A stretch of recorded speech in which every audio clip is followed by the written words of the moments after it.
Très bien, bonsoir et bienvenue. Pratiquement en m'adressant à tous les participants, sachez déjà que tout au long de ce webinaire, de ces échanges, vous pouvez dès maintenant noter vos questions ou brefs témoignages dans la partie de l'écran à droite où est écrit « Posez vos questions ». Le chat, comme on dit aujourd'hui, le chat. Et que dire d'autre que du 14 avril au 17 mai, 400 personnes le 14 avril de 5 pays différents, des États-Unis à la Suisse, de la Roumanie à l'Italie, ont participé à ce webinaire. Et il y a eu 182 réactions écrites, justement, et on n'a pas répondu à toutes les questions, ce qui a amené Janie Vuillon à proposer un deuxième webinaire. Vous êtes près de 200 inscrits. Et de remercier les partenaires qui vont vous parler avant ce nouveau débat. Vous pouvez leur poser encore donc vos questions. Ai-je d'autres choses à vous dire? Autant être bref. 3 questions finalement résument ce qui a pu être dit et questionné. C'est quelle justice restaurative? Quel frein à la justice restaurative et quel levier? 6 personnes vont vous répondre, 5 minutes chacune environ, et puis on ouvrira le débat. J'invite Wendy Tullier, responsable technique du service de criminologie de l'ARCA, et vous allez nous dire ce qu'est l'ARCA en matière de recherche, à démarrer avec toujours un dialogue possible par écrit qui peut démarrer dès maintenant. Wendy, à vous. Je vous remercie. Tout d'abord, je tenais réellement à vous remercier pour cette invitation. Je suis ravie de pouvoir compléter le groupe de professionnels. On n'était pas là le 14, mais on est heureux d'être là le 17 mai. Peut-être une présentation de l'ARCA. L'ARCA est une association de criminologie qui travaille sur la justice restaurative depuis 2012. Nous avons débuté par la mise en place de médiation restaurative et aujourd'hui, nous menons d'autres mesures telles que les cercles de soutien de responsabilité ou les cercles d'accompagnement et de ressources. Actuellement, nous menons avec le ministère de la Justice, en collaboration, nous mettons en place une plateforme de justice restaurative, notamment pour tenter de lever les freins qui sont présents en France pour la mise en place de la justice restaurative. Alors peut-être pour le propos, on m'a demandé de parler notamment de la place de la société au sein de la justice restaurative et effectivement, ça questionne pourquoi une association de criminologie a finalement travaillé sur le champ de la justice restaurative. Pour cela, il est important de parler des contrats sociaux qui sont perçus finalement au sein de notre société comme la force pour stabiliser le contact entre les êtres humains. Il faut voir cette notion positive des contrats sociaux que les êtres humains ont pour mettre en place de façon intrinsèquement liée aux espèces et donc nécessaire pour finalement ces contrats sociaux pour l'évolution des personnes qui constituent une société. Pour nous, il est important de parler de criminologie positive, mais aussi et surtout de la criminologie de la confiance. Pourquoi? Puisque, comme le dit Lode Walgrave, au travers de ces contrats sociaux, on vient questionner la confiance. Pourquoi? Est-ce qu'au sein de cette société, nous faisons le choix de l'égoïsme ou plutôt de l'altruisme? Est-ce que quand on est face à un auteur ou quand on est face à une victime, avons-nous tendance à fonctionner de façon altruiste ou de façon égoïste? Socialement, nous devons développer finalement de l'altruisme, mais est-ce que pour le développer, il ne faudrait pas aussi développer de l'égoïsme? En tout cas, ces deux notions ne sont pas opposées. Et finalement, la notion qui les rejoint, c'est la nécessité de faire confiance. Pourquoi? Puisque pour faire confiance à l'autre, il est important de faire confiance à soi. Et c'est au travers de cela que finalement la justice restaurative au sein de la criminologie est aussi parue au sein de cette criminologie positive. La justice restaurative, finalement, ça vient bouleverser la criminologie classique. Pourquoi? Puisque contrairement à la criminologie classique où nous nous intéressons au passage à l'acte, cette fois-ci, on va s'intéresser aux répercussions. Permettre aux auteurs, aux victimes, mais également à la société de se pencher sur les répercussions, leur permettre de se rencontrer à travers quelque chose qui a brisé le contrat social et surtout le contrat de confiance par rapport à des perspectives de vie. De restaurer ces liens, c'est restaurer le sentiment de justice en soi, mais aussi à travers les autres. Proposer aux auteurs et aux victimes de se rencontrer, il ne faut pas commettre d'erreurs. Ce n'est pas forcément recréer des liens obligatoires entre des êtres humains, auteurs et victimes d'une infraction. C'est de non plus pas de chercher de la sympathie obligatoirement entre ces personnes. Toute la question, c'est finalement de comment ces personnes qui constituent une même société, ces personnes qui vivent au sein d'une même société, comment on va les amener à poursuivre leur chemin avec eux-mêmes, mais aussi pour construire un chemin au sein de la société avec ces contrats sociaux. C'est redévelopper des perspectives. Et finalement, si on en revient à Lode Walgrave et au niveau de la confiance, pour cela, on a besoin de faire confiance aux autres pour pouvoir poursuivre son chemin et aller sur ses perspectives. Par exemple, marcher dans la rue et avoir peur de se faire agresser tous les jours, c'est très compliqué, ça serait invivable. Donc, les personnes ont besoin de comprendre, notamment les victimes, de pourquoi on m'a violée, pourquoi on m'a agressée, pourquoi on a volé. Est-ce que j'ai été sélectionnée? Est-ce que finalement l'auteur souhaite s'excuser? Est-ce qu'elle pense à moi? Tout ça, ce sont des besoins qui sont importants d'exprimer finalement pour pouvoir avancer et surtout de poser des questions. Et c'est par ce questionnement-là, par ces interrogations-là et surtout par cette possibilité de dialoguer qu'on va recréer ce sentiment de confiance entre l'auteur et la victime. Et finalement, ce sentiment de confiance de l'auteur et de la victime de l'infraction va servir de miroir social pour pouvoir réenvisager finalement la vie de ces personnes en toute sécurité au sein de cette société. Le besoin de faire confiance dans un système particulier et de m'y insérer dans ce système pour trouver sa place, ça, ce sont très importants pour la justice restaurative. Alors, attention, cela ne veut pas dire que c'est l'auteur qui va refaire confiance en la victime ou la victime qui va refaire confiance en l'auteur. Non, c'est finalement comment ce dialogue permet d'apporter des réponses ou pas, mais en tout cas de pouvoir redialoguer et de retrouver une certaine confiance en l'humain, en la société et en les êtres. Voilà ce que je pouvais dire peut-être pour parler de l'ARCA et de la criminologie et de la justice restaurative. Merci beaucoup, belle gestion du temps et vous pourrez revenir dans le débat. Et nous nous retournons vers Mayana, fois de plus, entre ce qui s'est passé la dernière fois et aujourd'hui, ce que vous pouvez dire sur quelle restauration et surtout quel frein, quel levier avec votre expérience. Bonsoir à tous d'abord. Merci d'être là et de me faire participer ce soir avec vous à cet échange. Donc, je présuppose que les personnes qui seront là aujourd'hui au webinaire étaient déjà au dernier webinaire et en tout cas une majorité a déjà vu mon film. Pour ceux qui ne l'auraient pas vu, donc je suis la réalisatrice d'un documentaire qui s'appelle Rencontre avec mon agresseur, dans lequel je raconte mon histoire, à savoir le choix que j'ai entrepris il y a maintenant 3 ans de participer à une mesure de médiation directe en justice restaurative et d'aller à la rencontre de celui qui avait été mon agresseur, celui qui m'avait violée quand j'avais 7 ans. Donc, alors pour revenir sur la restauration, je vais d'abord venir un petit peu en arrière sur le fait de faire un film sur cette histoire. La confidentialité est une des bases essentielles dans la justice restaurative et c'est vrai que ça semblait complètement antinomique de faire un film là-dessus et tout en faisant un parcours de justice restaurative. Mais il faut savoir qu'évidemment tout ça s'est mis en place avec l'accord et de mon agresseur et le mien, évidemment. Et pour moi, en fait, il se trouve, et l'IFJR, effectivement, qui a accompagné tout le parcours et la médiation, et Noémie Mikoulé notamment. Le film, c'est mon média, c'est mon moyen à moi d'explorer le monde.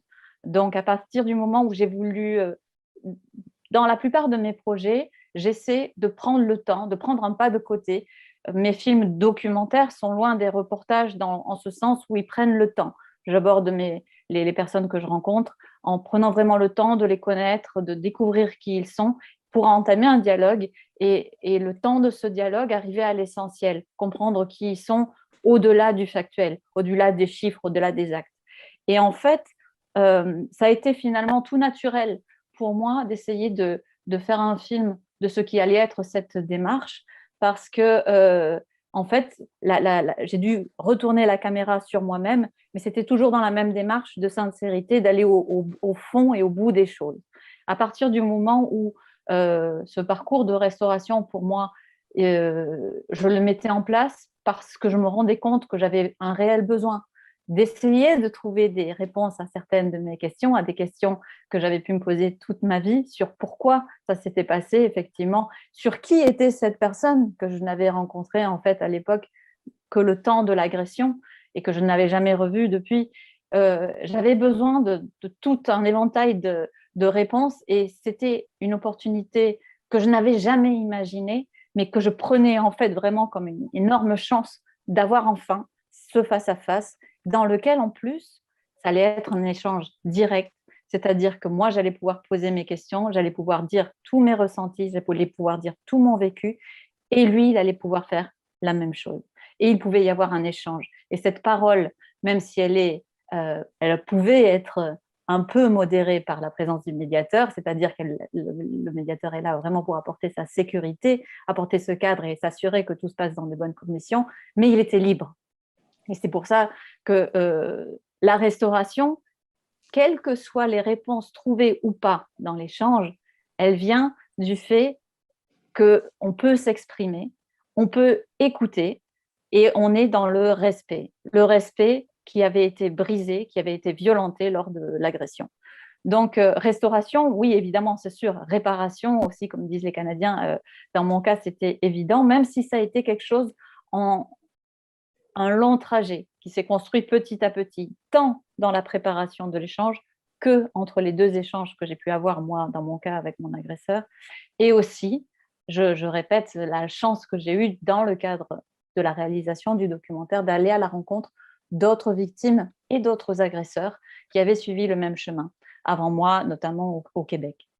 Donc, comme le film est mon média, c'était mon moyen naturel d'expression et c'était quand je fais un film, je le fais en espérant poser des questions qui auront un écho dans la plupart des êtres humains. En fait, je cherche ce qui fait que nous sommes des humains. Et c'est pour ça que j'essaye d'aller, et les principes de la justice restaurative, c'est d'aller à cette essence de l'humanité, de jamais considérer une personne uniquement par ses actes, mais vraiment par ce point commun d'humanité qui est à la base de chacun de nous.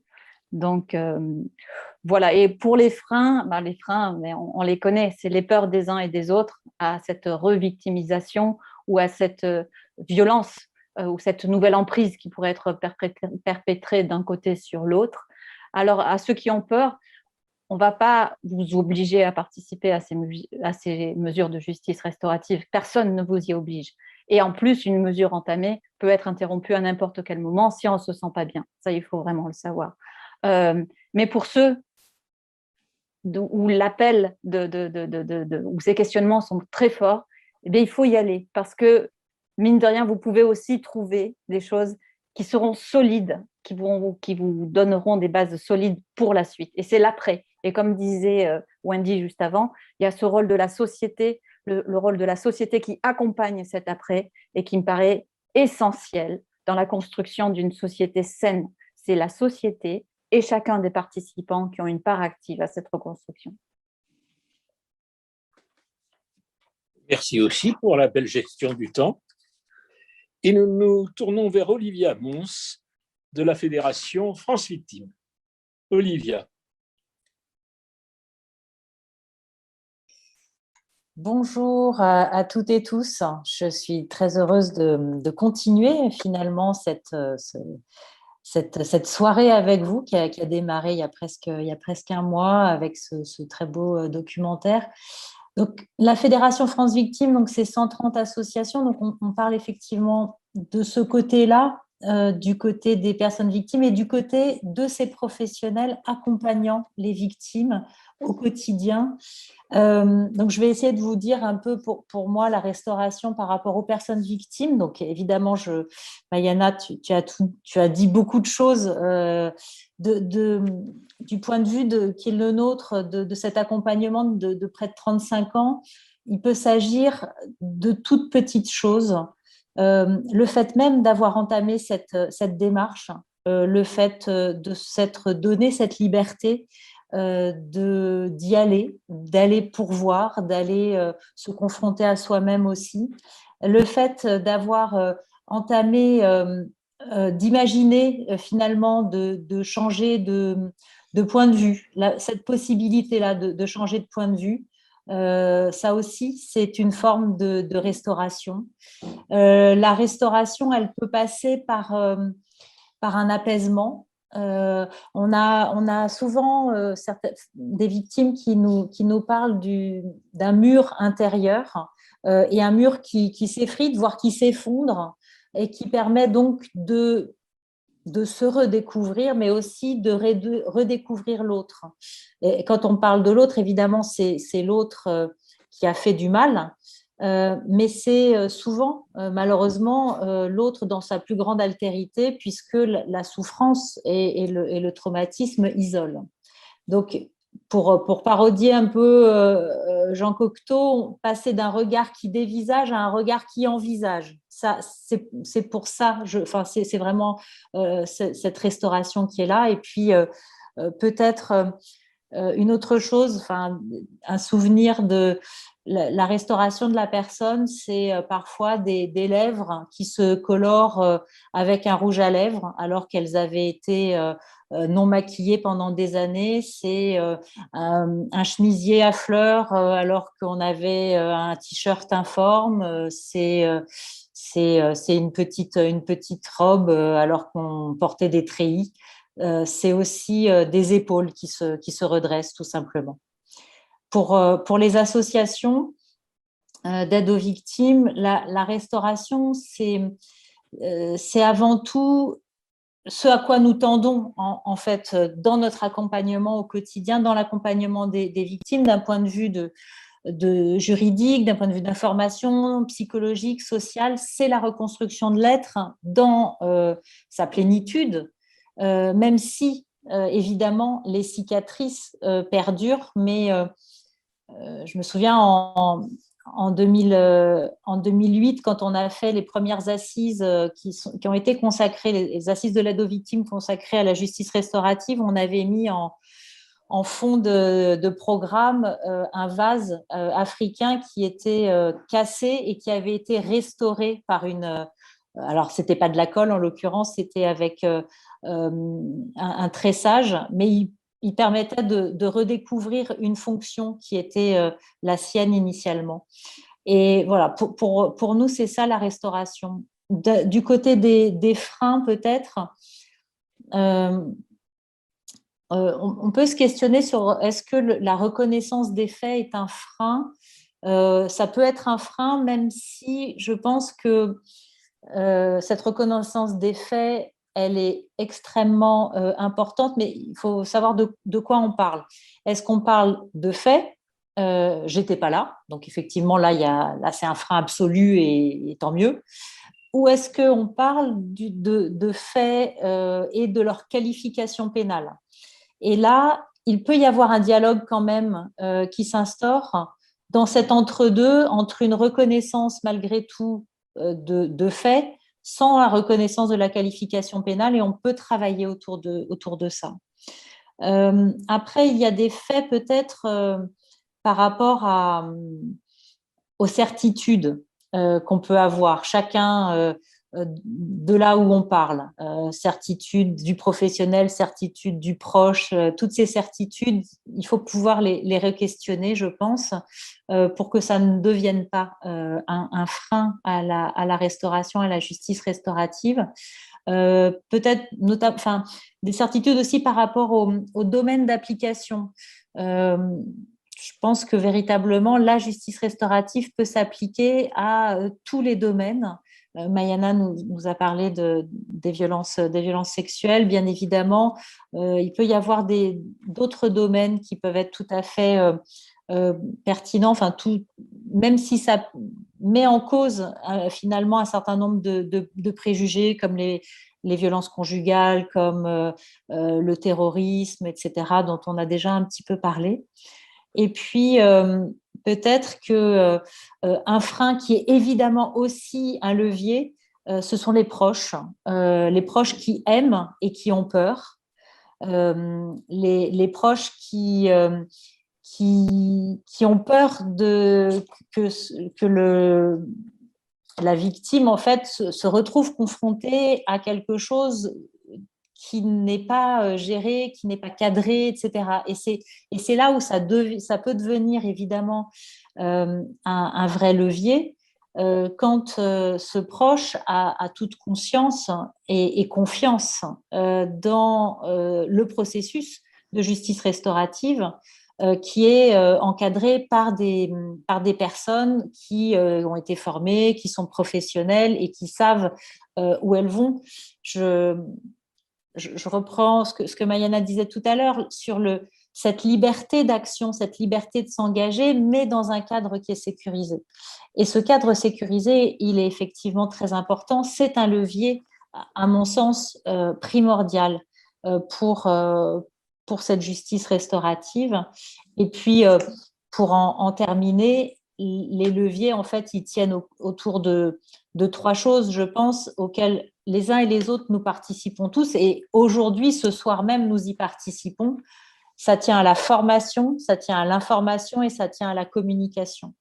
Et ce soir, voilà, on fait de l'information et on fait de la communication. Maïana, grâce à ce beau documentaire, a fait une forme de communication, ce média qui est là, qui est à partager. Donc voilà, pour moi, ça, ce sont les meilleurs leviers pour appuyer et pour abonder vers une justice restaurative qui puisse bénéficier aux personnes victimes, à la société et puis évidemment aussi aux infracteurs. Merci pour cette troisième belle gestion du temps.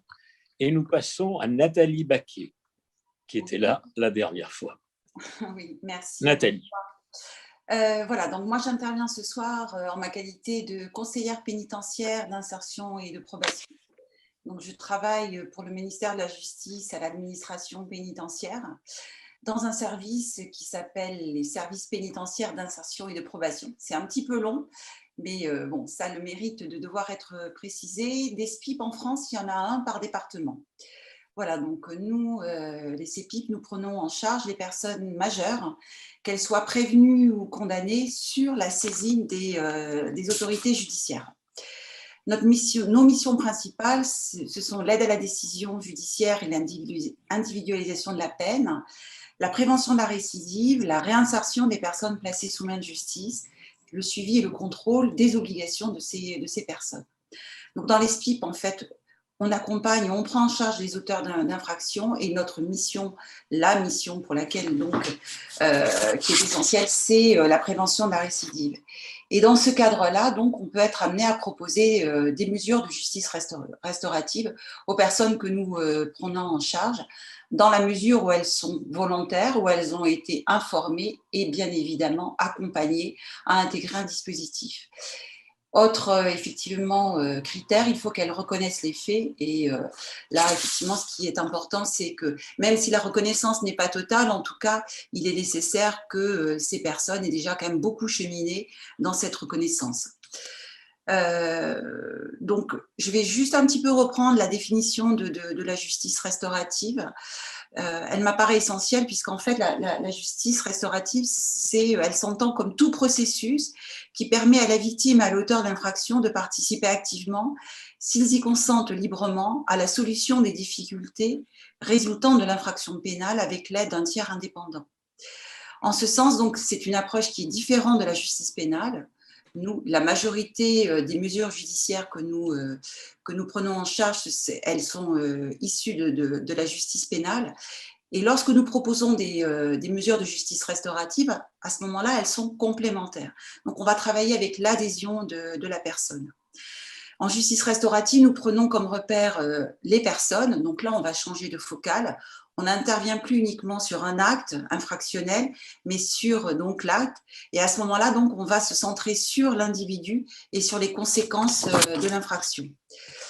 Dans la philosophie de la justice restaurative, l'infraction n'est pas considérée comme la simple violation de la loi, mais c'est aussi la rupture du lien social. Donc, ça a été effectivement abordé tout à l'heure. Rupture du lien social dans la relation qu'ont un auteur, la victime et la société. Et donc, en privilégiant le dialogue de la justice restaurative, elle a ce double objectif de répondre aux besoins de la victime d'être entendue et de responsabiliser les auteurs en leur faisant prendre conscience de l'impact réel de leurs actes sur les victimes et également sur leur propre entourage. Donc après juste cette courte présentation, je vais vous parler des 3 dispositifs de justice restaurative qui sont majoritairement développés en France, donc depuis la loi de 2014. C'est la mesure donc, de médiation restaurative, comme nous l'a présenté donc, Mayana dans son documentaire. Les rencontres restauratives, qui rassemblent soit des personnes condamnées et détenues au sein même d'un établissement pénitentiaire, ou des personnes qui sont condamnées, mais qui sont laissées libres, en fait. Et donc là, on intervient en milieu ouvert. Et là, donc, les personnes rencontrent plusieurs victimes, plusieurs auteurs rencontrent plusieurs victimes. Et il y a également donc, les cercles de soutien et de responsabilité, ou les cercles d'accompagnement et de ressources, comme nous l'a présenté tout à l'heure Wendy. Donc la médiation restaurative, j'y reviendrai pas, puisque Mayana, nous sommes partis et nous sommes là ici ce soir après avoir visionné et découvert donc, son film. Les rencontres restauratives, donc, qui créent un espace de parole entre des groupes de personnes condamnées, des personnes victimes. Ces personnes ne se connaissent pas, mais elles sont liées par des infractions de même type. Et à ce moment-là, ces personnes vont échanger sur les répercussions des infractions. Et donc là, les rencontres ont pour but de réparer les victimes et de responsabiliser les auteurs. Les CSR, en fait, qui mettent donc en relation une personne condamnée qu'on va appeler le membre principal et des personnes bénévoles qui représentent la société civile. Ce type de dispositif est réservé à des condamnés en fin de peine, à haut risque de récidive et qui vivent dans un grand isolement social. Et donc là, en fait, le but, c'est que les bénévoles qui rencontrent régulièrement le membre principal lui témoignent de leur bienveillance, de leur présence et d'un appui moral pour, en fait, prévenir la récidive et l'aider dans sa démarche de réinsertion sociale. Donc, le dispositif qui est le plus développé en France jusqu'à présent, c'est celui des rencontres restauratives, qu'elles se passent à l'intérieur d'un établissement pénitentiaire ou donc en milieu ouvert. Je vais parler donc des auteurs, puisque ce sont les personnes avec lesquelles je travaille. Et donc, dans ces rencontres, l'espace de parole qui est créé, il donne l'occasion aux auteurs de s'exprimer dans un contexte qui est tout à fait différent de celui du procès. Et donc là, les enjeux ne sont plus les mêmes. Donc, ces personnes, nous, dans les SPIP, on les a préparées, accompagnées. Et c'est vrai que lorsque les rencontres se produisent, sont organisées, en général, elles se situent dans un temps qui est beaucoup plus éloigné de celui, par rapport au procès et par rapport aux faits. Donc, il y a déjà eu tout un processus de maturation. Et mes collègues au sein des SPIP, donc nous travaillons effectivement à ce que la personne, elle comprenne le sens de sa peine et qu'elle s'approprie donc la reconnaissance des faits. Ce qui est important, effectivement, par rapport à la définition que j'ai donnée tout à l'heure de la justice restaurative, c'était le mot processus. En fait, le processus, c'est un continuum. Et donc, ce qui est très important dans la justice restaurative, c'est de prendre en compte tout cet accompagnement qui peut être fait, en fait, dès que nous prenons en charge les auteurs, à partir du moment donc, où les peines sont prononcées et où nous sommes saisis par les magistrats, pour les accompagner dans leur mesure de justice pénale.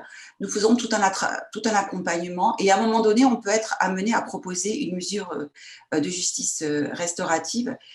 Et dès en fait que l'on passe par la préparation, je vois que je suis en train un petit peu de dépasser, on est déjà dans les effets de la justice restaurative. Et c'est vrai que je vais peut-être donc en arriver aux difficultés et aux freins, parce que tout ce travail que parfois nous accomplissons, en fait, il n'est pas forcément visible. C'est un des écueils que nous rencontrons. La justice restaurative, elle est difficile en fait aussi à mettre en place parce qu'en fait, elle mobilise un nombre d'acteurs importants. Ce soir, la mosaïque nous permet effectivement de se rendre compte que nous sommes tous des acteurs de la justice restaurative et que pour que la justice restaurative se mette en œuvre et s'organise réellement, il faut que nous soyons en capacité de travailler tous ensemble. Pour aussi aller vite, je vais aller sur les défis. Les défis, c'est ce qu'a dit tout à l'heure effectivement Olivia. C'est la formation. L'IFJR avec l'École nationale de l'administration pénitentiaire forme depuis 2017 les CEPIP à être des animateurs de rencontres restauratives, des coordinateurs de salles de soutien et de responsabilité. À partir de là, effectivement, nous mettons en place et nous respectons des procédures. C'est l'information, c'est ce qu'on fait ce soir au travers de ce webinaire et donc merci aux organisateurs. C'est toute la démarche aussi, la belle démarche qu'a eue Mayana en effectivement partageant son vécu, son expérience de restauration. Voilà, et je voulais juste dire aussi, finir, que la justice restaurative, elle vient aussi combler et réparer le lien social. Voilà. Merci. Héloïse Coelbut, IFJR, vous allez nous dire quelle est votre institution. Bonsoir, bonsoir à tous. Contente de vous retrouver pour ce second temps. Donc moi, effectivement, je parle aujourd'hui pour l'Institut français pour la justice restaurative, donc créé en 2013. Il y a différentes antennes sur quasiment tout le territoire français, en dehors de seulement la région nord-ouest. On est là pour former, accompagner, sensibiliser, fournir plein de documents techniques, pratiques et répondre à toutes les sollicitations des professionnels pour pouvoir animer des mesures de justice restaurative. Donc c'est pourquoi il est évident que nous souhaitions à nouveau être là lors de ce second temps qu'a organisé l'Association nationale des médiateurs. Donc, la demande qui m'a été faite en tant que coordinatrice de l'IFJR, c'était une sorte d'état des lieux de la justice restaurative, ainsi que les freins, les leviers et également les bénéfices à travers une question de qu'est-ce qu'une mesure de justice restaurative réussie. Donc, je vais essayer de faire ça dans le temps imparti. Je ne pourrais pas tout aborder, mais heureusement, je suis d'accord avec nombreux des propos tenus précédemment. Déjà, je voudrais, en préambule, rappeler qu'il ne faut pas oublier que si on remonte à 6-7 ans en arrière seulement, donc année environ de l'entrée en vigueur de la loi 2014 et également mes premiers pas dans le champ de la justice restaurative, la simple idée de faire rencontrer des victimes et des auteurs, c'est quasiment une ineptie dangereuse pour la plupart de nos interlocuteurs.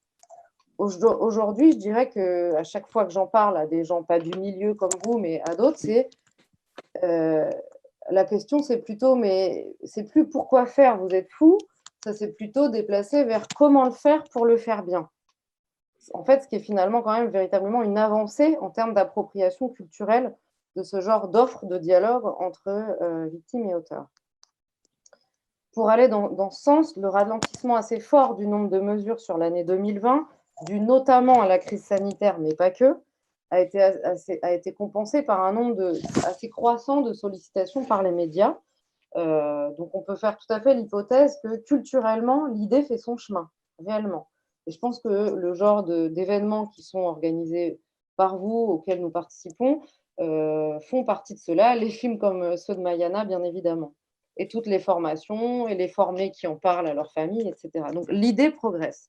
Néanmoins, effectivement, si on doit faire un état des lieux en termes de mesures concrètes, c'est assez mitigé en termes numériques, en termes de mesures concrètes. Mais par contre, les bénéfices, eux, ne sont pas mitigés.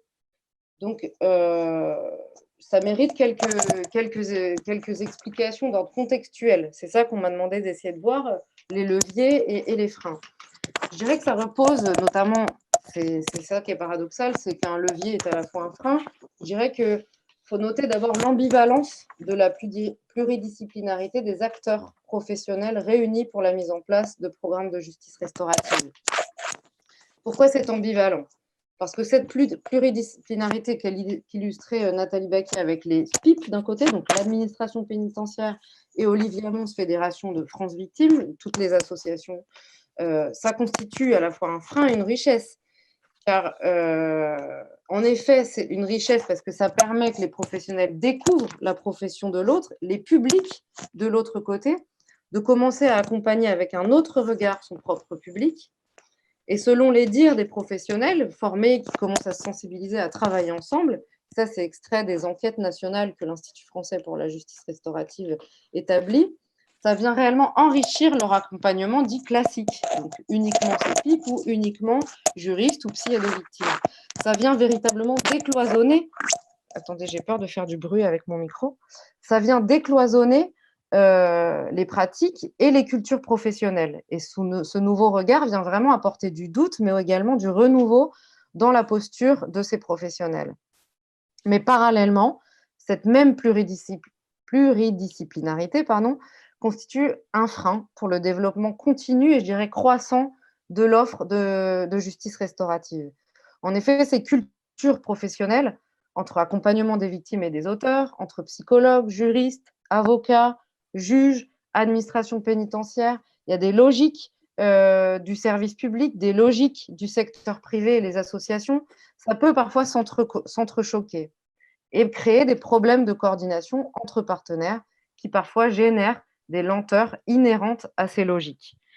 Et ça peut se faire aux dépens du développement de l'offre concrète de justice restaurative. Donc, voilà, vous voyez, c'est vraiment, à la fois, ça peut être pérenne dans le temps et à la fois, ça ne permet pas un décollage numérique, disons, important. À nous, ensemble, de réfléchir la coordination, de travailler ensemble pour permettre de fluidifier ces partenariats. Maintenant, je viendrai sur la deuxième question qui m'a été posée, à savoir, qu'est-ce qu'une mesure de justice restaurative réussie? C'est pour moi une question relativement complexe parce qu'elle est elle est forcément suggestive des gens qui y participent, des personnes victimes ou auteurs, et donc relative. Mais si on veut quand même, en tant que professionnel, en tant que promoteur de la justice restaurative, si on veut des critères objectifs, alors je dirais qu'une mesure de justice restaurative répond tout d'abord à un protocole relativement rigoureux qui vient rassurer les participants dans leur démarche à travers l'instauration d'un cadre sécurisé. On l'a dit, comme il était important, à la fois dans le propos d'Olivier Mons et de Maïana Bideguin. Rigoureux dans quel sens? Dans le sens que le professionnel qui accompagne les personnes dans une mesure de justice restaurative est formé à cet effet, et notamment à travers nous par l'approche relationnelle. Mais une mesure de justice restaurative, c'est essentiellement une mesure dont les personnes en ressortent en évoquant les choses suivantes. Le cheminement éventuellement parcouru, du début à la fin de la mesure de justice restaurative, ou bien la perspective d'un avenir plus serein qu'elles peuvent partager lors des entretiens de clôture ou lors des rencontres bilan de rencontres condamnées victimes. C'est également les réponses obtenues aux questions qu'il ou elle se posait au début d'un processus, et également la bienveillance des professionnels. Ces trois choses sont des choses qui ressortent, éléments qui ressortent dans les enquêtes nationales de l'IFJR, sorties notamment en 2018, 2019 et 2020. Mais elles font remonter d'autres éléments, d'autres bénéfices très... je dirais c'est ça qui est assez fort dans les enquêtes qu'on a pu mener, c'est que les bénéfices sont assez communs aux participants qu'on a pu interroger. Donc, au-delà de ceux que j'ai mentionnés juste avant, il y a l'apaisement par la libération de la parole, qui paraît assez logique, le sentiment de reconnaissance, et ça, c'est vraiment commun aux victimes et aux auteurs. Il y en a deux que je dirais plus spécifiques aux victimes que je citerai à la fin, mais disons l'apaisement, le sentiment de reconnaissance, le sentiment de ne plus être seul, qui est beaucoup plus valable pour les rencontres condamnées victimes et détenues victimes en groupe, une meilleure estime de soi, de s'être senti capable de partager du début à la fin, le sentiment de redevenir acteur ou actrice de sa vie, et vraiment plus spécifiquement aux victimes, une diminution du sentiment de culpabilité et de honte, qui est très inhérent au ressenti victimaire, et une diminution du sentiment de la peur. Donc, ces enquêtes nationales de l'Institut français pour la justice restaurative, basées sur un échantillon relativement réduit, puisqu'on est à quelques centaines de participants, rencontres condamnées victimes et médiation restaurative confondues, viennent conforter les résultats des évaluations étrangères, notamment belges, canadiennes, etc. Donc, voilà un petit peu ce que je voulais partager. Je pense que j'ai essayé de donner des éléments plus généraux. J'espère que Maïana s'est retrouvée aussi dans les bénéfices dont je pouvais parler. Enfin, voilà ce que je voulais vous dire. Je voudrais également partager des liens, notamment vers cette enquête nationale. Je ne sais pas si je le diffuse là dans le Zoom. Vous me direz techniquement comment je peux procéder. Merci pour votre attention. Merci à vous pour cette belle gestion du temps aussi. Et nous passons la parole à Jenny Bugnon. Tout d'abord, j'aimerais vous dire bonsoir et j'aimerais remercier les intervenants et tous les participants, ceux qui nous sont fidèles et qui ont déjà participé au webinaire du 14 avril et tous ceux, et ils sont nombreux, qui sont nouveaux et qui nous rejoignent ce soir. Alors, je vais partir de 3 remarques que j'ai trouvées dans le chat du webinaire du 14 avril. Je suis interpellée par le travail émotionnel réalisé par Maïana Bitquin avec son agresseur. J'aspirerais à ce que les conditions de non-récidive soient assurées par la justice plutôt que par les victimes. Et la réponse à cette remarque: bonjour Jeanne, je trouve ta réflexion très intéressante, mais je me dis que le travail émotionnel, le cheminement, la transformation intérieure ne peuvent être faits que par les humains concernés. Peut-être que l'institution peut jouer le rôle d'offrir un cadre soutenant. Et 3e remarque, merci Maïana pour nous avoir laissé traverser avec vous votre long chemin de reconstruction.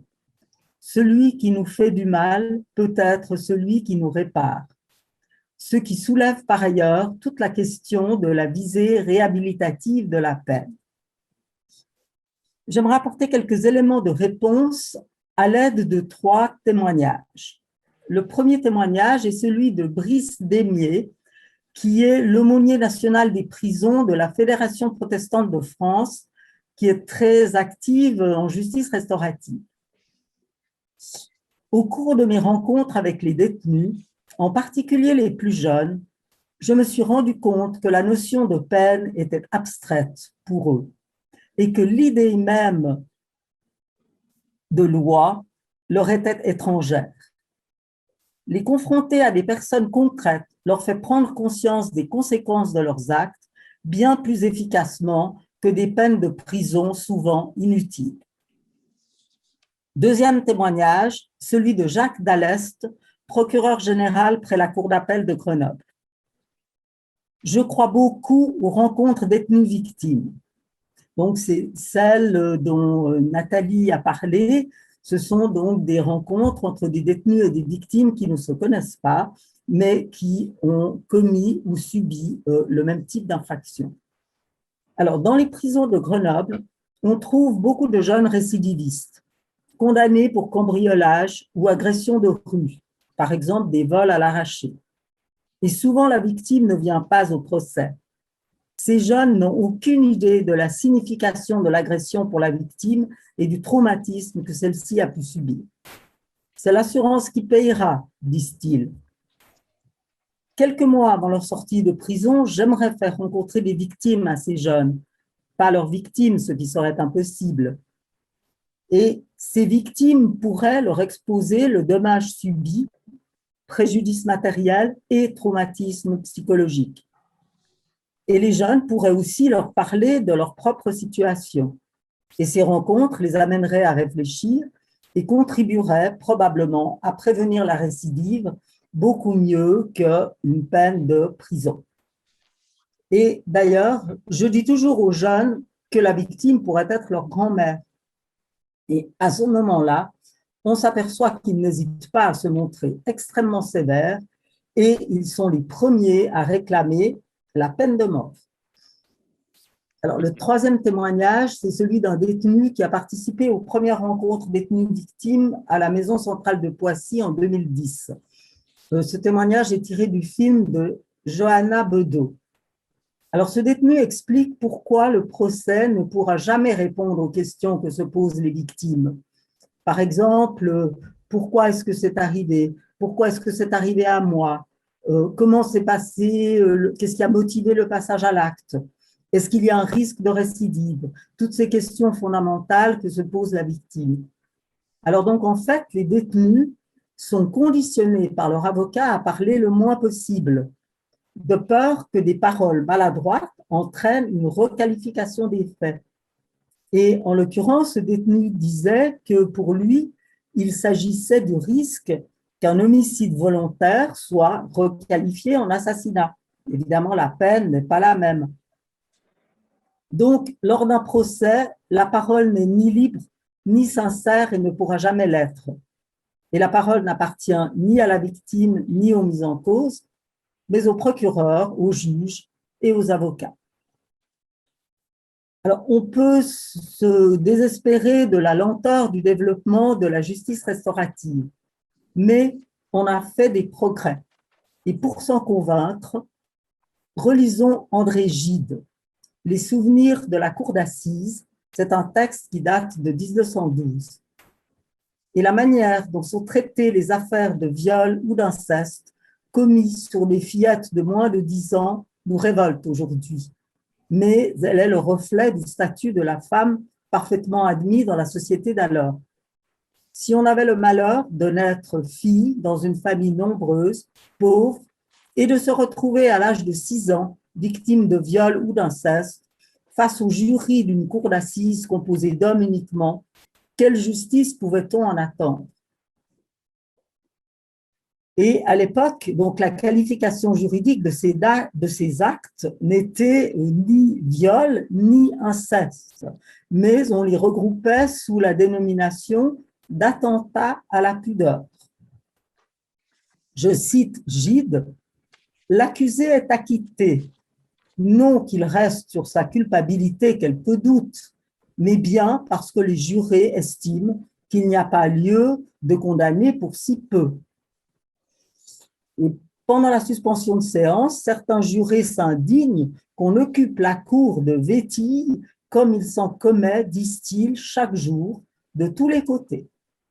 Alors, heureusement, à l'heure actuelle, on a fait quelques progrès, au moins sur le regard que l'on porte sur ces actes.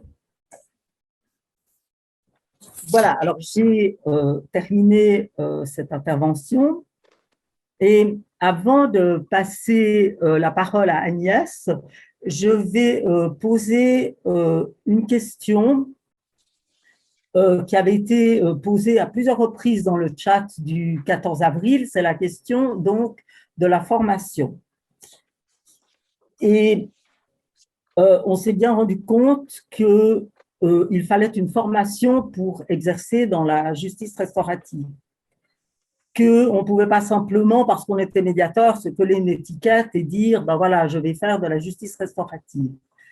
Et la responsabilité du médiateur ou de l'animateur est extrêmement grande, puisqu'on a parlé auparavant donc, de victimisation secondaire et une mesure qui est faite par quelqu'un qui n'est pas formé, eh bien, court un grand risque donc de provoquer une seconde victimisation.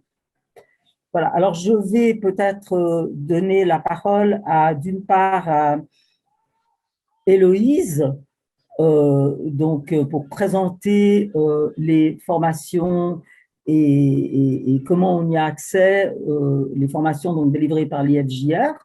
Olivia pourra aussi compléter si elle le désire, puisque en général, ça se fait en partenariat avec France Victimes. Et je donnerai aussi la parole à l'ARCA, qui aussi donc, fait des formations. Et voilà. Peut-être qu'au-delà de l'oral, ce serait utile si chacune ou quelqu'un d'autre peut écrire sur le chat de manière plus précise ces formations et comment on peut recourir à celles-ci, mail ou téléphone. Qu'en penses-tu, Gianni?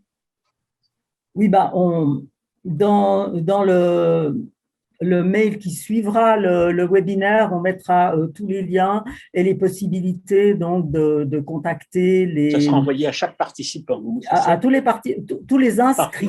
Parfait. Donc, parce qu'en général, il n'y a pas autant de participants que d'inscrits, mais ce sera envoyé donc à tous les inscrits. Donc, et puis, ils pourront toujours nous contacter. Donc, voilà. peut-être sur oui, pardon, je vous prie de m'excuser, mais pour préciser les questions, parce qu'effectivement, ça, c'était un des grands axes des questions. Donc, sur la formation, hein, avant que vous ne commenciez à répondre, il y avait deux directions. Une qui concernait la formation des animateurs et des médiateurs, effectivement, et l'autre sur la formation aussi des auteurs et victimes. Et il y avait une question aussi, enfin, ou une interrogation, on va dire, sur le coût de ces formations, dont il est dit qu'elles sont quand même assez chères. Et voilà. Donc, si vous pouviez envisager ces différentes directions-là de formation. Hein. Merci Agnès. Après, il y aura d'autres questions sur d'autres sujets. Alors,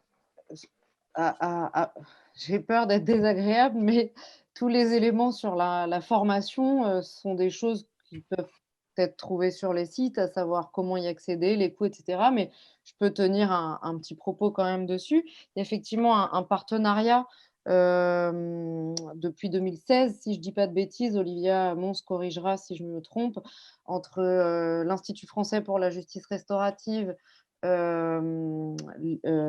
France Victimes et l'École nationale d'administration pénitentiaire, et on propose un parcours commun en différents modules pour animer différentes mesures de justice restaurative. Donc il y a un tronc commun qui est le module 1 d'une semaine où il est présenté les origines, le contenu de la justice restaurative, quand même une semaine vraiment théorique sur d'où ça vient, comment ça se passe en France, tous les textes législatifs sur lesquels ça s'appuie, les différentes mesures, l'approche relationnelle qui nous guide dans l'animation des mesures de justice restaurative. Et ensuite, différents modules 2, donc un pour la médiation restaurative, un pour les rencontres condamnées victimes ou détenues victimes, où je me rends compte, pour avoir animé les deux, que la pratique est vraiment différente. Et donc, même si c'est la même approche en termes de préparation, à savoir l'approche relationnelle, explorer les attentes, scénariser dans l'échange, etc., il y a vraiment quand même une dynamique groupale ou une dynamique duale, finalement, extrêmement différente et qui explique, qui sous-tend le fait d'avoir deux modules différents. Dans les modules, à savoir les deuxièmes modules, ça n'est que mise en situation. Donc, un stagiaire qui a suivi le module 1 peut s'inscrire à un module 2 pour s'exercer. Il a la rétroaction des formateurs qui ont tous été des personnes qui ont animé. Et du coup, à la fin de ce module 2, est délivré ou non un certificat qui permet ensuite, une fois qu'on a animé, mais ça c'est le parcours complet, pour le moment il est assez rare, d'arriver à un module 3 qui est échange des pratiques, supervision, et après pour éventuellement pouvoir devenir formateur, un module 4. Mais pour le moment, on n'y est pas encore, puisque les personnes formées et expérimentées à plusieurs reprises sont pour le moment réunies, sauf erreur, à l'IFJR ou dans des groupes projets très ciblés comme le SPIP de Versailles ou d'autres associations avec d'autres modules comme l'ARCA ou à Montpellier. Donc, après, au niveau des prix, moi, je ne suis pas très… Peut-être que France Victime, Olivia Mons va compléter mon propos. Oui, je vais compléter, Louise. Tu n'es pas une femme d'argent, tu as raison. Moi non plus, mais je suis allée tout simplement voir sur le petit lien que j'ai mis pour tout le monde. Alors, en fait, France Victime a démarré avec déjà des partenaires issus de l'IFJR qui n'étaient pas encore l'IFJR en 2011, et puis avec nos collègues québécois, hein, je pense à Catherine Rossi, à Serge Charbonneau, etc. Donc, on a vraiment démarré donc 2011. Moi, j'ai été formée 2013, mais on a effectivement vraiment construit l'ensemble de ce parcours avec un vrai fil rouge comme disait Héloïse, un peu plus tardivement, et puis avec l'ENAP, évidemment, qui donne ses certificats. Et puis maintenant, on travaille cette formation avec le NPJJ, avec le NPJJ pardon, pour la protection judiciaire de la jeunesse, mais aussi avec l'École nationale de la magistrature. On a des sessions, surtout en formation continue. Pour les coûts, je vous ai pris deux exemples de modules. Un premier module de 4 jours qui est au plus cher, donc pas pour nos adhérents, à 400 €. Donc, ça fait 100 € par jour. Donc, voilà. Après, est-ce que c'est cher, est-ce que c'est pas cher? Moi, ça me semble pas très cher pour avoir 7 heures avec des professionnels de haut vol qui expliquent la justice restaurative, 100 € par jour, surtout que ça peut être pris en charge par les OPCO, hein, les organismes collecteurs de la formation.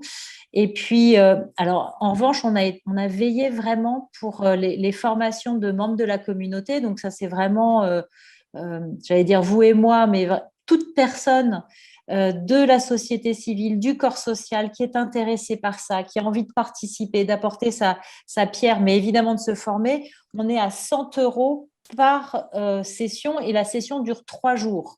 Donc, on est à 33 € par jour. Je ne veux pas faire des marchandages de tapis, mais voilà, ça me semble être… Oui, c'est un coût, c'est une somme, c'est un engagement pour les bénévoles de participer à ces formations, mais c'est aussi le gage d'une sécurité physique, psychique, évidemment pour l'ensemble des participants, mais aussi pour eux-mêmes en tant que bénévoles et participants de mesures de justice restaurative. Merci pour toutes ces précisions. La J'ai une troisième question. intervenante, Janie? Oui, non, mais j'aurais une question à poser. Est-ce qu'il y a des prérequis pour accéder à ces formations, ou en tout cas à certaines d'entre elles? Ou bien est-ce que n'importe qui peut y accéder? Ou bien encore, est-ce que par exemple, il faut travailler pour France Victime ou travailler pour le SPIP pour accéder à ces formations? Je dirais, Voilà. je prends la parole juste pour cette question. Il y a normalement des prérequis, à savoir être dans le réseau de structuration des partenaires envisagés pour animer les mesures, à savoir administration pénitentiaire ou adhérents France Victime ou autres. Néanmoins, on peut ouvrir de temps en temps la formation à des personnes, c'est fréquemment le cas, qu'il y ait des personnes bénévoles qui veulent aller plus loin dans l'animation des mesures, etc. Ou des personnes, je sais pas, visiteurs de prison qui souhaitent aller plus loin dans l'animation des mesures. Et pourquoi pas, vu comme on parle de l'importance de ces personnes de la communauté ou de la société civile, pourquoi pas, je dirais. Après, quelque chose où je souhaite mettre comme un panneau vigilance, c'est-à-dire que pour le moment, la structuration telle qu'elle est pensée par le ministère de la Justice pour animer des mesures de médiation restaurative, c'est entre partenaires de l'aide aux victimes et de l'administration pénitentiaire. Donc, priorité leur sera donnée dans les groupes projets, etc., dans les conventions avec les juridictions, etc. Ça ne veut pas dire qu'il n'y a aucune place, mais priorité est donnée à ces gens-là qui sont les premiers normalement envisagés tels que la structuration l'est aujourd'hui. En tout cas, je parle de aujourd'hui de 2014 jusqu'à 2021. Il est pensé que c'est donc le réseau national des associations de France Victimes et l'administration pénitentiaire qui proposent ces mesures. Je ne sais pas dans 20 ans comment sera l'offre de justice restaurative. Ce que l'on peut dire, c'est que ça intéresse des gens bien au-delà de ces deux secteurs et que l'on peut soutenir cet intérêt, accompagner et former ces gens-là. Mais je répète, ça ne sera pas les personnes prioritairement sélectionnées si s'il y a des choix à faire par les gens qui gèrent les inscriptions, à savoir France Victimes et l'administration pénitentiaire. Je dis ça pour gérer une sorte de frustration qui pourrait exister, parce que l'intérêt est vif et on peut le comprendre au vu de la matière, de ce champ aussi prometteur. Et finalement, parfois, la liste d'attente qui peut y avoir. Voilà ce que je voulais dire. Merci de le préciser, mais Olivia a évoqué toute personne dans ces sessions à 100 €. Alors, est-ce que c'est toute personne, c'est conditionné à ce que dit Héloïse? Non, c'est différent. Ou est-ce que c'est autre chose? C'est tout à fait, non, Héloïse a raison pour tout ce qui va être de l'animation, de devenir animateur d'une mesure de justice restaurative. Où effectivement, ce sont les structures qui sont finalement, alors on va parler un peu chinois ou technique, mais qui sont dans la circulaire de 2017, donc France Victimes, mais aussi l'ensemble des associations de contrôle judiciaire et tous les professionnels finalement de la justice de tout ordre. Donc, on peut former des avocats, on peut former beaucoup de professionnels. Et en fait, quand on ne fait pas partie des structures qui sont intégrées un peu dans cette circulaire, en fait, c'est un peu sur dossier. L'idée, c'est que à partir du moment où vous avez un projet qui se construit, évidemment, l'idée n'est pas l'idée est de former les personnes qui ont des projets construits, évidemment. Hein, ça c'est la première des choses. C'était pour compléter ce que disait Héloïse, mais qui était juste. Mais pour vous répondre, Jacques, bien sûr, pour tout ce qui est membres de la communauté, hein, dans un certain nombre de mesures de justice restaurative, que ce soit les rencontres détenues victimes, condamnées victimes, ou ces autres mesures qui sont des mesures de réinsertion, hein, que sont les cercles d'accompagnement et de soutien, là, toutes les personnes, n'importe qui souhaite se former peut le faire en tant que bénévole de la communauté. Maintenant, je rejoins encore une fois Héloïse sur le fait qu'on ne fait pas 10 sessions par an. Peut-être que ça peut se faire hein, si on a vraiment beaucoup de demandes, mais voilà, c'est parisien, etc.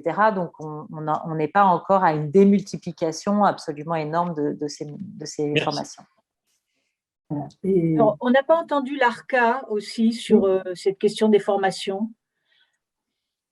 Merci. Je vais reprendre un petit peu sûrement ce qui a été dit. Après, peut-être les particularités. Donc, tout comme l'IFJR, l'ARCA, on a des modules de formation. On a tout ce qui va être la sensibilisation à la justice restaurative et c'est ce qui va être repris ce qu'a pu dire Héloïse de l'IFJR.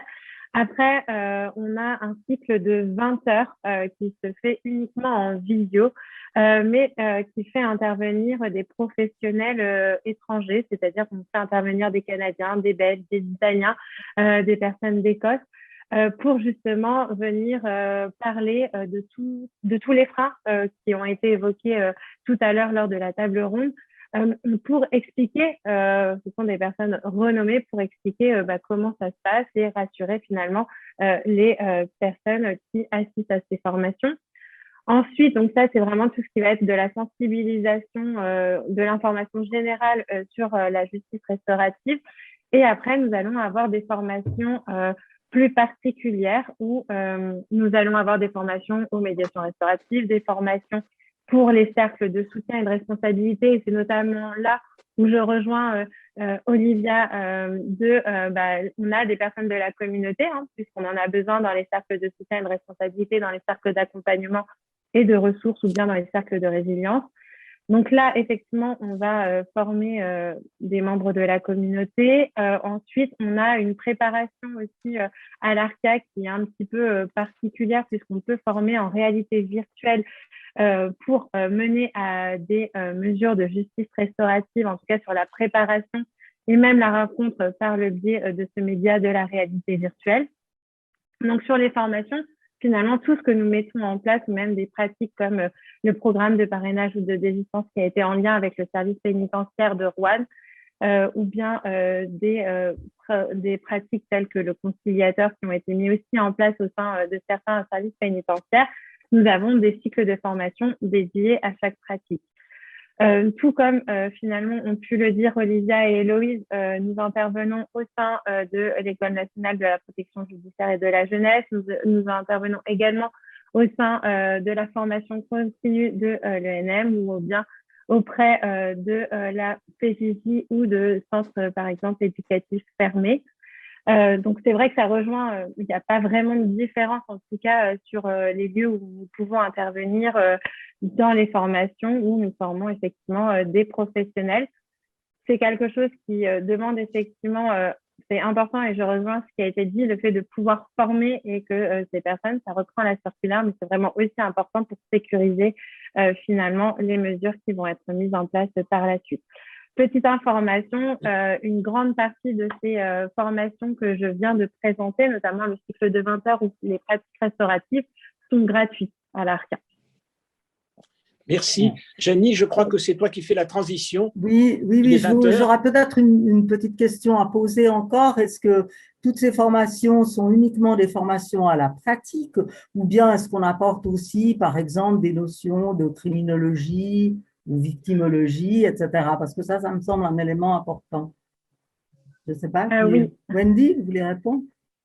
Oui, alors effectivement, on a les deux, c'est-à-dire qu'on a vraiment les formations qui sont pratiques, où là, on est vraiment sur comment on va mener, par exemple, une médiation restaurative, quelle posture on a, etc. Et après, il y a effectivement des formations comme la sensibilisation ou à la justice restaurative, où bien évidemment, on va y inclure des notions criminologiques, des notions aussi sur les auteurs, notamment un bénévole qu'on va former pour un cercle de soutien et de responsabilité. On va lui expliquer le Good Life Model, on va lui parler de la désistance. Donc, effectivement, dans les formations sont induites aussi des notions criminologiques. Alors, Jacques, deux catégories de questions. Tout à l'heure, ma langue a fourché quand j'ai parlé de formation pour les auteurs et les victimes. Je voulais dire préparation des auteurs et des victimes. Donc, à ce propos, des questions, alors plus sur des cas particuliers ou des situations particulières. Exemple, si l'agresseur est décédé, peut-on faire une mesure de justice restaurative avec d'autres agresseurs? Cela se fait-il en France et en quoi est-ce pertinent? Une autre question, si reconnaissance partielle des faits par l'auteur, la mesure est-elle pertinente? Voilà, ça. Et puis après, alors donc déjà ces deux questions-là, et après des questions plus globales sur la justice restaurative, sachant que j'ai éliminé un certain nombre de questions qui trouveront leur réponse dans la première partie du webinaire du 14 avril.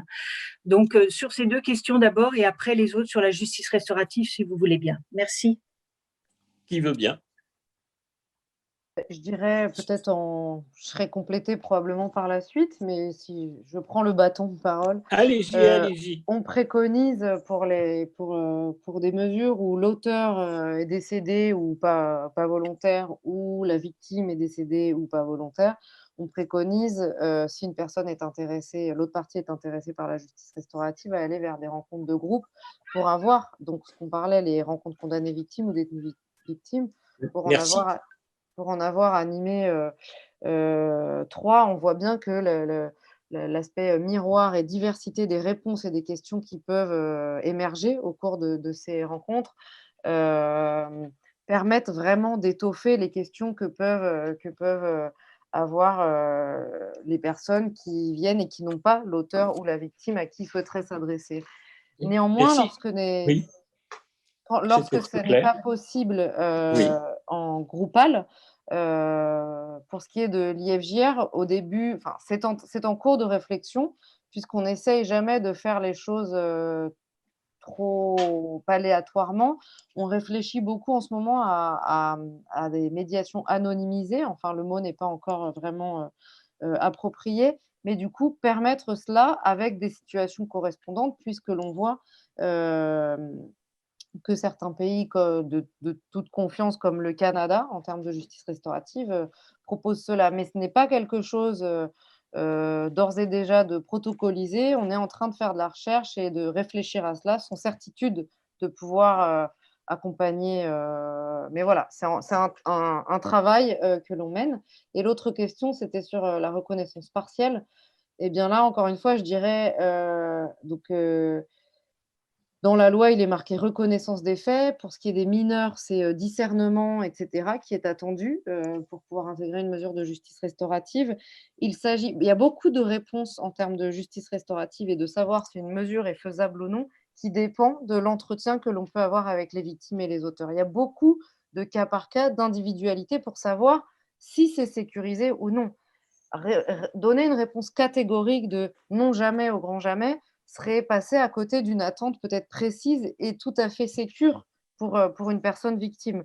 Donc, je n'ai pas envie de répondre de manière catégorique qu'un auteur reconnaissant partiellement les faits, donc une partie, mais peut-être pas tout, c'est à jauger avec la victime si elle en a conscience, si elle y voit quand même un enjeu pour elle, si elle pense qu'il y a une impasse dans ce dialogue, ou si au contraire, malgré cette partie où il y a une impasse, elle pourra y voir des réponses. Je ne veux pas donner de réponse catégorique à cette question. Il y aura beaucoup de cas par cas qui se verra en préparation. Voilà. Au cas par cas. Très bien. Voilà. Alors, sur la justice… Oh, pardon. J'ai la parole à quelqu'un. Pardon. Oui, c'était moi. C'est pas grave. C'était juste peut-être pour compléter où, effectivement, nous, à l'ARCA, on peut faire des médiations restauratives indirectes, c'est-à-dire de rencontrer un autre auteur ou une autre victime. Bien évidemment, il faut que la personne le souhaite, mais en tout cas, nous le faisons. Et ensuite, pour peut-être aussi compléter ce qu'a pu dire Héloïse, effectivement, il est difficile de répondre clairement et de façon informative à cette question.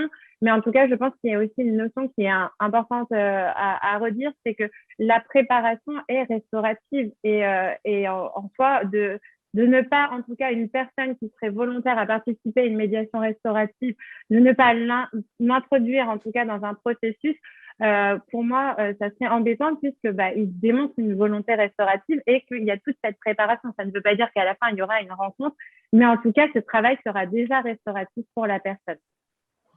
Merci. Agnès ?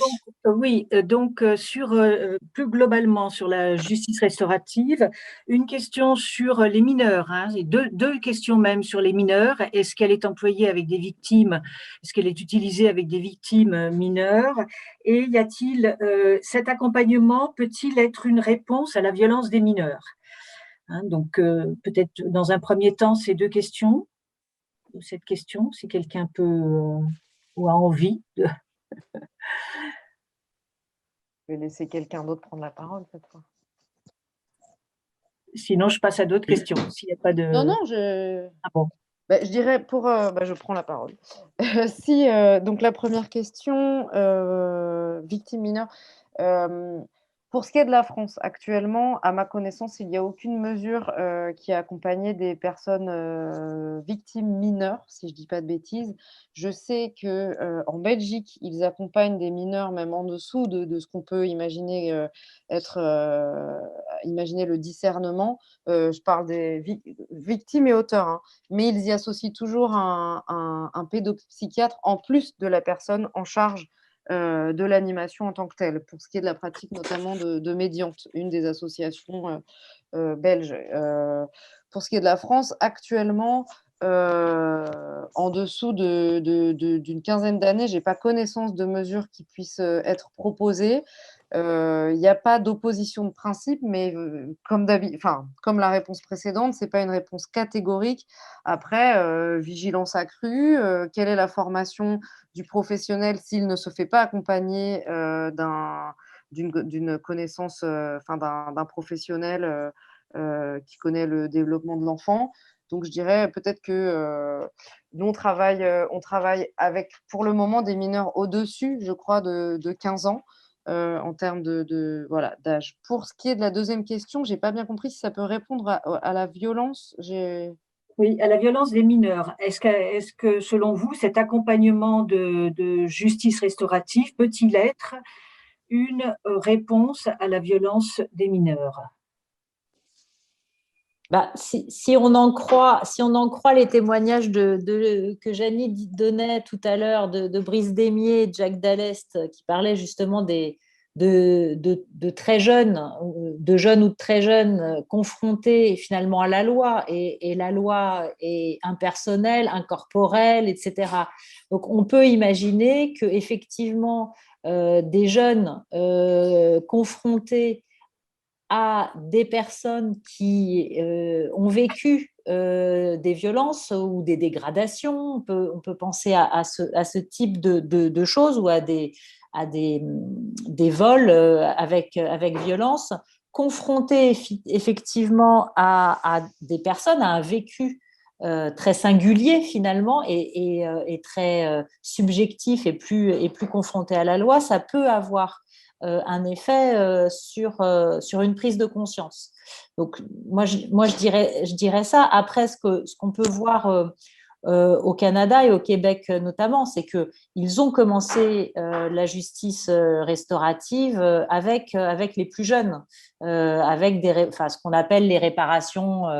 On appelle ça chez nous réparation pénale mineure, mais les réparations pénales mineures, voilà, c'est dans la loi pénale, c'est une réponse pénale, alors que la justice restaurative est a priori une proposition et non pas une réponse de cet ordre-là. Donc voilà, Wendy, tu pourras peut-être compléter là-dessus, mais c'est vrai que les jeunes, enfin, juste pour finir, moi, j'ai toujours en souvenir ce que Catherine Rossi disait par rapport aux jeunes, c'est que la justice restaurative fonctionne chez les jeunes, mais il faut leur dire plusieurs fois. Merci. Est-ce que Wendy Agnès veut dire quelque chose? Sinon, j'aurais un témoignage à apporter sur les médiations pénales que je fais à Genève, qui me sont envoyées donc par le tribunal des mineurs. Voilà, Oui, mais est-ce que Wendy voulait dire quelque chose? Oui, peut-être pour compléter, où effectivement, ce qu'on peut voir, en tout cas sur l'évolution au niveau légal des mineurs en France, on a vu que l'ordonnance 45, on pouvait y trouver en tout cas une couche de justice restaurative, en tout cas de cette philosophie au sein de cette ordonnance. Mais surtout, je pense que ce qui est très important à dire actuellement, c'est que le code de justice pénale des mineurs qui va bientôt paraître intégralement, il y a une grande place à la justice restaurative qui a été faite. Après, je rejoins Olivia, c'est que ce qui est compliqué avec les mineurs, c'est la place du juge des enfants, et notamment avec cette règle qui est que normalement la justice restaurative est en parallèle et qu'on n'a pas à finalement à s'immiscer dans la justice pénale. Mais en tout cas, comme pour le Canada, en France, on a pensé, et c'est ce qu'on voit dans les travaux pour le CJPM, le Code de justice pénale des mineurs, que la justice restaurative a un intérêt pour les mineurs. C'est bien pour ça que dans ce code, ça prend une grande place. Après, maintenant, reste à voir comment ça va se dérouler en pratique. Voilà, alors très brièvement, en Suisse, il y a des médiations pénales avec des mineurs, donc il n'y a pas seulement des mesures de réparation comme en France, mais il y a des médiations pénales, et ces médiations pénales donc sont envoyées par le juge du tribunal des mineurs, et elles peuvent avoir lieu à n'importe quel stade de la procédure. Donc, elles s'apparentent tout à fait aux mesures de justice restaurative. Et ce que je pourrais dire, et elles ont lieu déjà depuis de nombreuses années, et ce que je pourrais dire, c'est que précisément, elles apportent aux mineurs ce côté concret de pouvoir se rendre compte, prendre conscience des répercussions que l'acte a eu sur la victime, et ça permet aussi à la victime de faire un travail sur elle-même pour se sortir de son statut de victime, et c'est aussi très important. Et bon, les parents sont associés, mais je dois dire que l'effet le meilleur, le plus bénéfique, c'est au moment où, parce que je fais différentes parties, disons, dans la médiation, il y a une partie avec les parents, une partie où ils sont tous ensemble, et puis il y a une partie où les mineurs se retrouvent simplement entre eux. Et c'est là que les choses s'expriment et se dévoilent. Et il n'est pas rare non plus que la victime ait menti, par exemple. Et c'est seulement à ce moment-là que ça arrive, parce que là, il n'y a pas de condition pour envoyer en médiation que les faits soient reconnus. D'ailleurs, ce sera un peu difficile parce que quand on voit ce que disent les mineurs prévenus ou les victimes au poste de police, par exemple, eh bien, ça n'a souvent pas grand-chose à voir avec la réalité. Là, la parole, elle est complètement distordue, contrefaite, etc. Et ensuite, si on prend les récits, le récit au poste de police, puis ensuite le récit dans les entretiens préliminaires en présence des parents, ensuite le récit en présence de tout le monde dans la rencontre de médiation, et finalement le récit lorsque les jeunes se retrouvent entre eux, eh bien on a une évolution de ces récits et souvent ça n'a plus grand-chose à voir avec le récit initial. Alors le bénéfice, c'est que si les mineurs sont parvenus à un accord, à un arrangement, à une clarification de la situation, eh bien, la procédure pénale pourra être classée. Donc, ça évitera aux mineurs prévenus de se retrouver avec un casier judiciaire, de ne pas pouvoir trouver de place d'apprentissage, de ne pas pouvoir trouver de patron, etc. Donc, même si le casier judiciaire finalement est effacé lorsque les jeunes atteignent 18 ans. Mais voilà, je ne veux pas en dire plus, mais simplement, donc, la justice restaurative avec des mineurs, c'est vraiment bénéfique pour l'évolution et les répercussions que ça a non seulement sur les mineurs eux-mêmes, sur les participants eux-mêmes, mais aussi sur la famille, sur l'école et sur le quartier. J'aimerais juste rajouter peut-être un court propos sur ça, où je pense que l'enjeu est essentiel. C'est effectivement essentiel de pouvoir proposer la justice restaurative aux mineurs. Je pense qu'on est tous d'accord là-dessus. Après, je pense que différents éléments sont à avoir en ligne de mire à l'aune de l'application de ce nouveau code justice pénale mineure en France. C'est que justement, des initiatives à proprement parler de justice restaurative telle que c'était à la base la réparation pénale mineure ont été par l'environnement professionnel, l'environnement budgétaire, l'environnement de formation a été détourné d'une philosophie à proprement restaurativiste. Je parle de la mesure qui existait depuis, si vous pouvez m'aider, de la réparation pénale mineure il y a déjà plus de 20 ans. La vigilance à avoir, je dirais… 93. La vigilance à avoir, je dirais, c'est évidemment évidemment qu'il faut proposer la justice restaurative aux mineurs, auteurs, victimes, etc.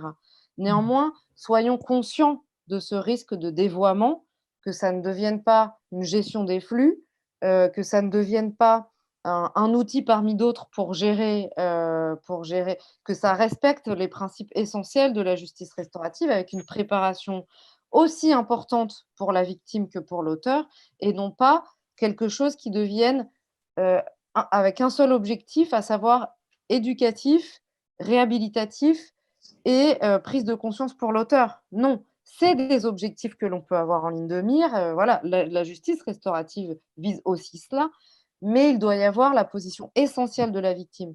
Et si aujourd'hui, je pense qu'il y a des positions un peu strictes sur attention à l'autonomie de la justice restaurative par rapport au pénal, c'est bien pour ça, c'est qu'il y a un risque de dévoiement comme l'ont été les premières mesures, réparation pénale mineure 93, médiation pénale, etc.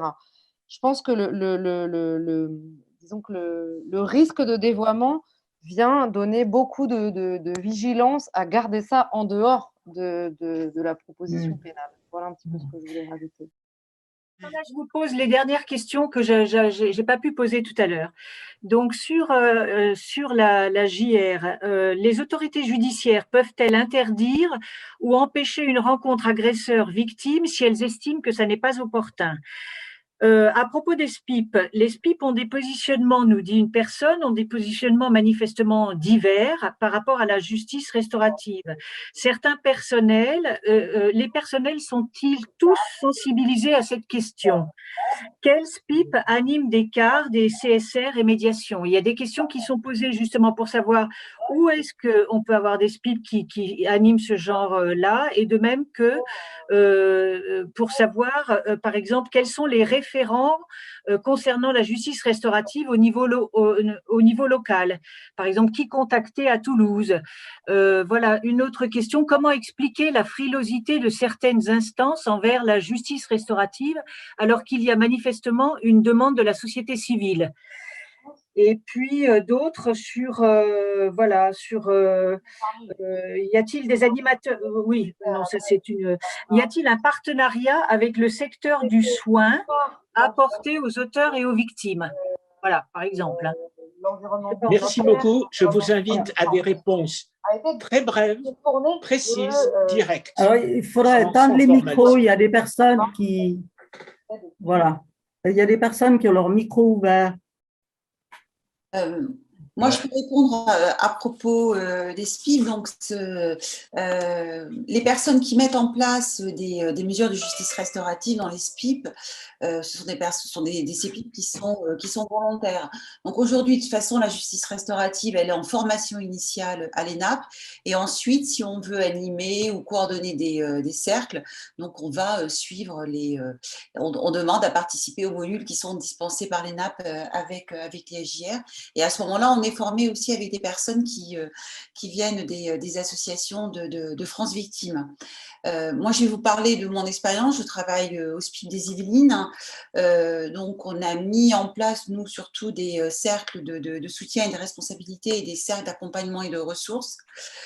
On a commencé en fait par déjà faire une formation à tous nos partenaires, une réunion et on avait surtout invité effectivement tous les partenaires soins pour les informer sur la démarche, parce que c'est vrai que il y a pu avoir aussi certaines résistances du côté du soin pour que des personnes auteurs puissent rencontrer des victimes ou soient associées à d'autres auteurs.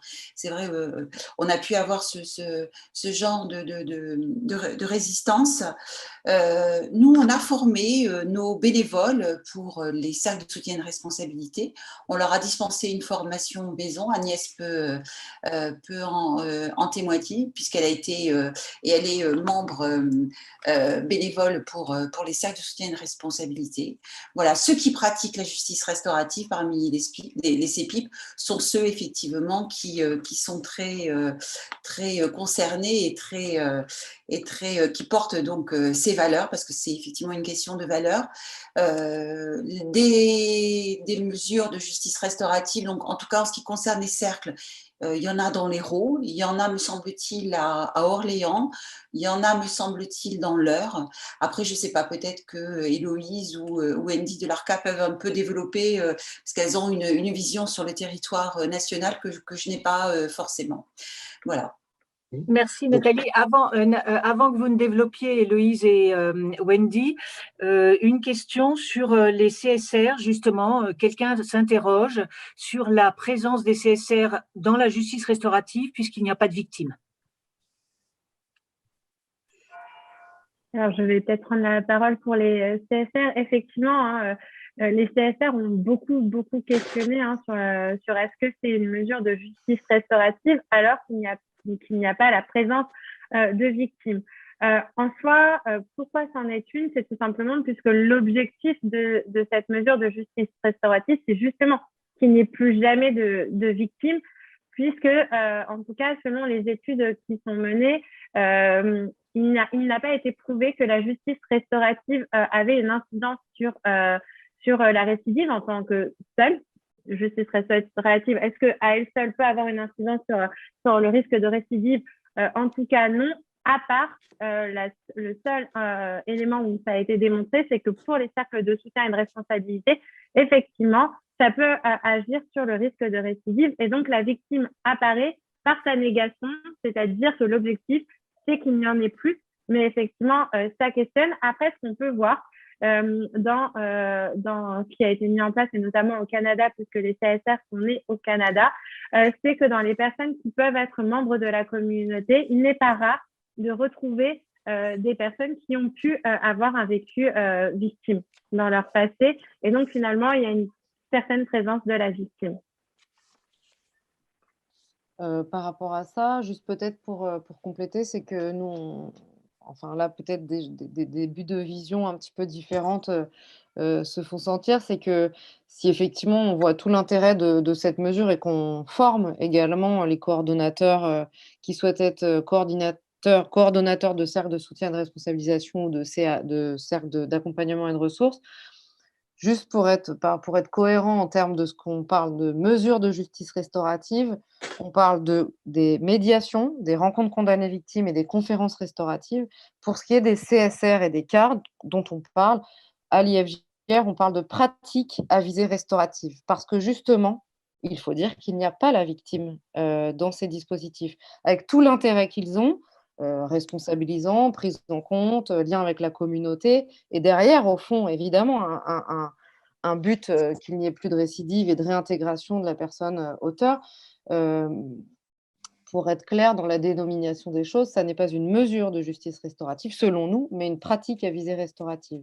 Ensuite, peut-être Nathalie Baquier était assez juste sur les lieux qui aujourd'hui proposent des cercles de soutien de responsabilisation, en tout cas à ma connaissance. J'ajoute uniquement en plus, parce que peut-être qu'elle n'en a pas connaissance, Nathalie, parce que c'est quasiment sur le point de, mais pas encore effectif, c'est sur la cour d'appel de Douai, où il y a nombreux partenaires qui se sont réunis pour signer une convention, je pense, cette année, avec la Cour d'appel de Douai, ce qu'on appelle l'URSSAF, donc Centre de ressources et d'intervention auprès des auteurs de violences sexuelles, une association socio-judiciaire locale, le SPIP, pour mettre en place justement plusieurs CSR dans la région Nord et Pas-de-Calais, plus large qu'uniquement le département. Donc vraiment toute la cour d'appel, mais ça c'est à venir. Je pense que c'est proche, mais c'est à venir. Les coordonnateurs sont déjà formés, les partenaires réunis, la juridiction est sur le point de signer la convention. Et peut-être un dernier point, oui, il y avait une question que Agnès Mendes-Pires, au-delà même des CSR et des CAR, une question sur le lien avec le secteur de la santé. Oui. Nous avons entamé un lien, je dirais depuis 1 an maintenant, plus serré en termes d'auto-formation réciproque avec justement les centres de ressources et d'intervention auprès des auteurs de violences sexuelles, puisque nombreuses demandes éventuellement de victimes peuvent être des victimes de violences sexuelles et du coup, non pas qu'il faille être expert de chaque thématique, c'est maladroit de dire ça, de chaque type d'infraction, mais on souhaitait en connaître plus sur les dynamiques auteurs de violences sexuelles et du coup, on a entamé un partage de connaissances, les CRIAVS vis-à-vis de la justice restaurative et la justice restaurative vis-à-vis des CRIAVS pour justement mieux connaître, s'auto-orienter des personnes susceptibles d'être intéressées par des mesures de justice restaurative. C'est à ma connaissance ce que je peux vous dire sur le secteur santé. Voilà. Peut-être pour compléter sur le secteur santé, pour la Fédération France Victimes, en fait, il y a des partenariats comme ça, mais il y a aussi de la sensibilisation de tous ces professionnels de la santé qui accompagnent des personnes, que ce soit victimes ou auteurs. Moi, je parle plus des personnes victimes et on a un grand besoin et on essaie de sensibiliser, de former justement ces professionnels de santé, ces psychiatres, ces psychologues qui pouvaient avoir, en tout cas je parle des psychologues de France Victimes, il y a encore 10 ans, qui avaient des vraies interrogations par rapport à ce qu'on pouvait donner comme idée derrière la justice restaurative. Et je crois que maintenant, il y a une très grande conviction que ça peut être bénéfique pour les personnes, encore une fois, avec des professionnels formés dans un cadre sécurisé. Et ce qu'on peut dire pour un dernier mot là-dessus, c'est que quand on crée, quand on participe, quand on anime une mesure de justice restaurative, on va aussi solliciter les participants sur les soutiens d'ordre médicaux ou psychologiques pour que ceux-ci soient informés de la démarche de la personne et qu'ils soient à nouveau voilà, soutenants. Hein. Ça fait partie des leviers et toutes ces professions qui concourent finalement à la reconstruction des personnes peuvent être des leviers pour aider les personnes dans leur démarche restaurative. Et je voyais juste dans la conversation sur les qui proposait, est-ce que ces mesures étaient payantes? Alors non, les mesures pour les bénéficiaires sont absolument gratuites. C'est vraiment le principe que les personnes ne payent pas les mesures, que ce soit les victimes ou les auteurs. Et ça peut d'ailleurs, pour les infracteurs, différer d'un certain nombre de mesures intégrées à la justice pénale, telles que les stages de responsabilisation, etc., où là, c'est payant. Donc là, c'est gratuit pour tous. Et alors, j'ai pas, peut-être Héloïse, tu as les pourcentages par rapport aux orientations, mais l'idée peut-être à dégager, c'est que toute personne, évidemment les personnes victimes, les personnes auteurs, les avocats, les magistrats, les CEPIP, mais aussi le monde professionnel de santé, etc., peuvent imaginer, proposer, en tout cas orienter, si ce n'est prescrire, des mesures de justice restaurative, mais évidemment, encore faut-il avoir les rudiments de base pour pouvoir présenter ces mesures, parce que évidemment, quand on n'a pas ces rudiments, voire un tout petit peu plus que les rudiments, moi je dis souvent que la justice restaurative, c'est un droit pour les personnes, mais c'est quand même un tout petit peu plus simple d'expliquer qu'on a le droit à un avocat, où on a droit à une indemnisation, qu'on a le droit de la justice restaurative. Donc, c'est la raison aussi pour laquelle, avec l'IFJR, on a cette offre de formation qui est de la simple sensibilisation, vraiment extrêmement simple, et puis qu'il y a d'autres champs, comme ce webinaire, comme les conférences qui peuvent être faites soit par l'IFJR, soit par d'autres. Je pense aussi à un partenariat qu'on a récemment avec trois jeunes femmes en intelligence collective qui est Justice et Justesse, dont on pourra reparler peut-être une prochaine fois. Donc voilà, il y a tout ça qui permet de s'ouvrir et surtout de connaître un petit peu mieux pour qu'on soit tous finalement, qu'on ait cette culture commune de la justice restaurative et qu'on puisse la proposer à qui pourrait en avoir besoin. Janie, tu es l'organisatrice, il est 20h38, est-ce qu'on continue jusqu'à 45? Tu as évoqué une prolongation, nous n'avons pas entendu d'autres participants. Je me pose des questions si on ne devrait pas clore la soirée et ensuite laisser la possibilité d'avoir des échanges informels avec les intervenants. Donc, on va clore officiellement la soirée. Voilà. Alors, vas-y, Jacques, si tu veux donner tes conclusions. Pour ceux qui doivent partir, la réflexion que je partage avec vous, c'est sur la prévention. C'est-à-dire, on parle beaucoup là de la justice après. Et je me disais, peut-on évoquer justice avant? Est-ce que s'il y avait la justice avant, on aurait besoin de la justice après? Certes, ce sont des utopies du possible, des utopies réelles. Je veux dire par là que l'éducation civique à l'école, que l'éducation amoureuse peut-être, familiale ou scolaire, et que l'équité économique avec une identité sociale, une activité et une utilité sociale de chacun sont aussi des réponses avant en termes de justice et pas que après. Mais c'est être du rêve. J'ai appris récemment qu'en Allemagne a été instituée depuis 10 ans dans des centaines de collèges et d'établissements scolaires un cours d'1 heure semaine sur le bonheur. Alors, pour ma part, je voudrais simplement vous quitter avec cette image du bonheur possible après tous ces échanges. Voilà.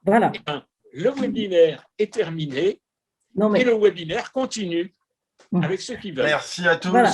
Merci à tous. Non, moi j'aimerais, avant que ceux qui doivent nous quitter, j'aimerais juste remercier d'abord, et puis ensuite j'aimerais dire que on va vous proposer un autre rendez-vous pendant la Semaine internationale de la justice restaurative, qui est toujours organisée la 3e semaine de novembre, et peut-être autour d'un autre film aussi. Et donc, on ne se quitte pas définitivement, donc on se donne rendez-vous pour plus tard. Et puis, pour terminer, j'aimerais citer une phrase, et c'est Marion Wagner, qui est enseignante à l'UCLI, donc à l'Université catholique de Lyon, et dans ses propos conclusifs, elle a dit « La justice restaurative est à la justice ce que la femme est à l'homme pour Aragon, elle est son avenir ». Voilà, et je voulais terminer là-dessus. Et simplement, pour terminer, j'ajouterai que les actes de cette journée d'études ont été publiés aux éditions Médias et Médiation. Voilà. Et maintenant, donc, on va vraiment clore ce webinaire, mais laisser la parole à tous ceux qui veulent encore rejoindre le plateau des intervenants et s'exprimer en direct.